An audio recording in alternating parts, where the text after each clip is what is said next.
গোটা দেশে নির্বাচন এবং উপনির্বাচন বহু, কিন্তু সমস্ত অভিযোগ পশ্চিমবাংলা বাইরে। এই অভিযোগ কিন্তু এখনো পর্যন্ত অন্তত সংবাদ মাধ্যম মারফত আমরা টের পাচ্ছি না, শুনিনি। পশ্চিমবাংলাতে এটা কি হচ্ছে? ভোটের নামে আর 6টা উপনির্বাচন। সরকার তো মমতা ব্যানার্জি মুখ্যমন্ত্রী থাকবেন, এতে তো সরকার বদল হয়ে যাচ্ছে না, কিন্তু তারপরেও মানুষ নিজের মতো ভোট দিতে পারবে না। সিতাইতে তৃণমূলের কাউন্সিলর ধমক দিচ্ছেন প্রকাশ্যে, সেন্ট্রাল ফোর্সকে কি করতে হবে জানিয়ে দিচ্ছেন। নৈহাটিতে 80% যেন অবশ্যই ভোট হয়, তৃণমূলের প্রার্থী। সিতাইতে আইএসএফ এর প্রার্থী আটকানো হচ্ছে, না কিছু করতে পারবে না। মেদিনীপুরে কয়েকদিন ধরে বাইরে ঢুকে পড়েছে, মানুষকে ভোট দিতে দেবে না।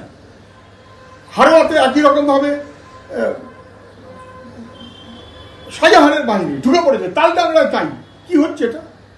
ফলে কার্যত পশ্চিমবাংলায় গণতন্ত্রকে মানুষ ভরসা করলেও তৃণমূল ভয় পায়, এবং ভোট করলে তৃণমূলের হাল ভালো হবে না। ফলে জবরদস্তি পুলিশকে দিয়ে সব কাজ করা, পুলিশ এবং তৃণমূলের গুন্ডা তারা মিলিয়ে ভোট দখলের ব্যবস্থা করছে প্রায় সর্বোচ্চ। ভাটপাড়াতে শুট আউট, মারা গেছে। রিষড়াতে শুট আউট, হয়তো মারা যায়নি। অভিযুক্ত যে সে প্রকাশ্যে বলছে আমি তো তৃণমূল। ফলে গুলি বোমা বন্দুকের কারবার করাটা আমার কাজের মধ্যে পড়ে। পুলিশ সব জানে, আমাকে প্রশ্রয় দেয়, আমি তৃণমূলের নেতারা তাদের প্রশ্রয় আছে, আমার মাথার উপরে তাদের হাত আছে। প্রকাশ্যে অভিযুক্ত তৃণমূল বলে গর্ব করে ঘোষণা করছেন, এটাই তৃণমূলের চেহারা। শুট আউট সকালবেলা প্রায় প্রকাশ্যে, এবং খুন।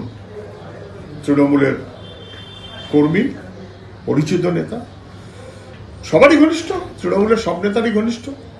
ও তো তৃণমূলের মধ্যেকার লড়াই। একজন এখনো তৃণমূল, এখন একজন বিজেপি, দুই তৃণমূলের লড়াই। এবং তারপর তাই নিয়ে দুষ্কৃতি কাজ।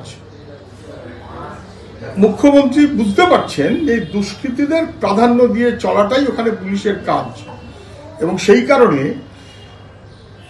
প্রতিদিন গোলযোগ। ভাটপাড়াতে একেবারে প্রকাশ্যে সন্ধ্যেবেলা দোকানে শুট আউট, ব্যবসায়ী খুন, তৃণমূলের কর্মী খুন, বোমাবাজি, নিত্যদিনের ঘটনা। মুখ্যমন্ত্রী কি চান? ভাটপাড়া দেখলে বোঝা যাবে। পাহাড় অনেকেরই ভালো লাগে, হয়তো সবারই ভালো লাগে, ওনারও ভালো লাগে। মাঝে মধ্যে উনি যান, সরকারি কর্মসূচির নামে কদিন ঘুরে ফিরেও আসেন, খারাপ কি আছে? কিন্তু পাহাড় হাসছেটা এখন হাসছে না। মুখ্যমন্ত্রীর নেতৃত্বে পাহাড় এখন নানান রকম সংকটে আছে, উনি বুঝতে পারছেন। 26টা ভোট করেছিলেন, তারপর কমিয়ে 16, ভেঙে দিলেন কেন? বুঝতে পারছেন যে পাহাড় হাসছে না। যিনি ওকে মা বলছিলেন, সেই বিমল গুরুং পালিয়ে বেড়ালেন। সরকার কেস দিল একের পর এক, কেননা উনি তখন একটু কিন্তু করছিলেন, মমতাকে ঠিক আর মা বলতে রাজি হচ্ছিলেন না।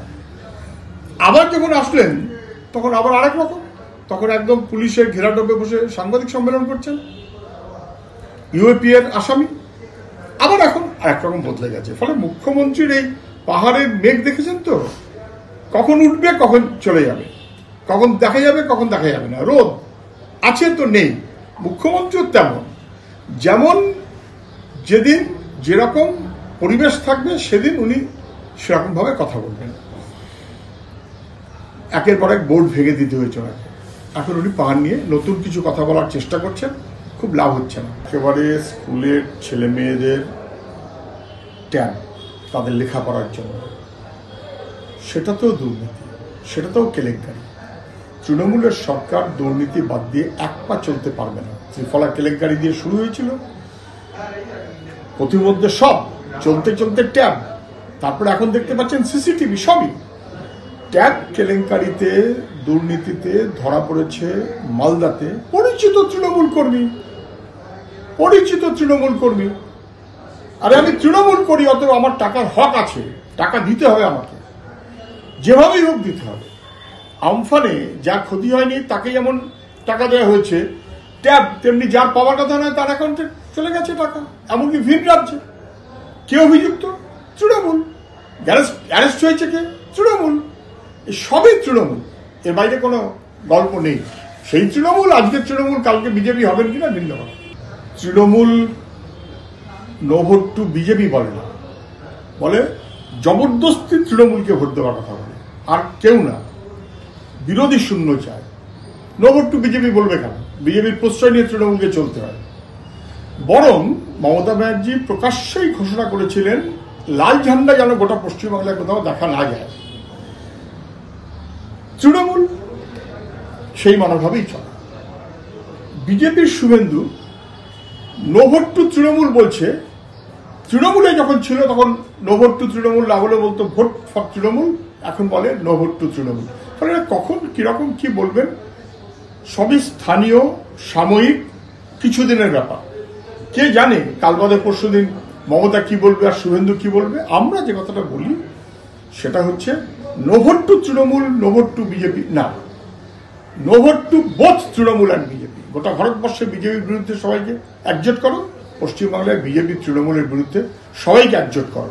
তৃণমূলকে ভোট দিয়ে বিজেপিকে প্রকারান্তরে সাহায্য করা হয়, বিজেপিকে ভোট দিয়ে তৃণমূলকে প্রকারান্তরে সাহায্য করা হয়, এবং বিজেপি তৃণমূল নেগেটিভ ভোট অর্জন করে বসে আছে। সেই নেগেটিভ ভোটটা থাকবে না, বেরিয়ে আসবে, এটাই স্বাভাবিক।